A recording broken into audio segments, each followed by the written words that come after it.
পাহাড়ের উপরে দাঁড়িয়ে আকাশটাকে যতটা কাছে মনে হয়, আকাশ ততটা কাছে নয়। ঠিক তেমনি কোনো মানুষকে যতটা আপন মনে হয়, আসলে সে ততটা আপন নয়। ক্ষত শুকিয়ে যায়, দাগ থেকে যায়, রাগ শেষ হয়ে যায়, তবে রাগের মাথায় দেওয়া আঘাত চিরদিন রয়ে যায়। স্বার্থপর মানুষ সব কিছু দেখতে পারে, শুধুমাত্র নিজের দোষটা দেখতে পারে না। খুব যত্ন করে রাখা জিনিসগুলো হয় ভেঙে যায়, নয়তো হারিয়ে যায়। মানুষ যদি রাগের ভাষা বুঝতো, তাহলে কোনো সম্পর্কই নষ্ট হতো না। মানুষ নীরবতা আর অভিমানের ভাষা বোঝে না বলেই পৃথিবীতে আজ এত বিচ্ছেদ। কিছু ভুল যেমন মানুষকে শিখতে সাহায্য করে, তেমনি কিছু আঘাত মানুষকে বদলাতে সাহায্য করে। কার জন্য কি করেছেন তার হিসাব কেউ রাখবে না, কি করেননি সেই হিসাবটা সবাই খুব ভালো করে রাখতে জানে।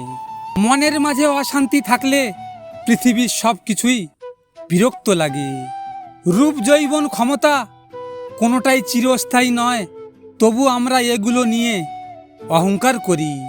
কাউকে দোষ দিয়ে লাভ নেই, ভাগ্য আমাদের যেদিকে নিয়ে যায় আমরা সেই দিকেই যাই। বৃষ্টি থেমে গেলে ছাতাটাও বোঝা মনে হয়, কারণ মানুষ উপকারী মানুষকে বেশিক্ষণ মনে রাখে না।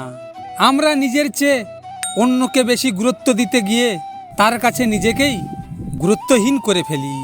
কখনো কখনো কিছুর পিছনে ছুটবেন না, যা আপনার কপালে আছে তা আপনার হবেই। জীবনে একটা কথা মনে রাখবেই, হাত থেকে ছিনিয়ে নিয়ে যেতে পারবে, কিন্তু ভাগ্য থেকে নয়।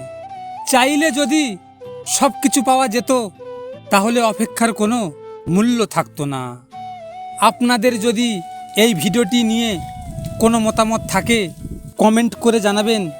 আর আমার এমনই নিয়মিত ভিডিও পেতে হলে আমার চ্যানেলটিকে সাবস্ক্রাইব করে পাশে আসা বেল আইকনটিকে প্রেস করে রাখবেন, আমার পরবর্তী নতুন ভিডিওর আপডেট সবার আগে পাওয়ার জন্য।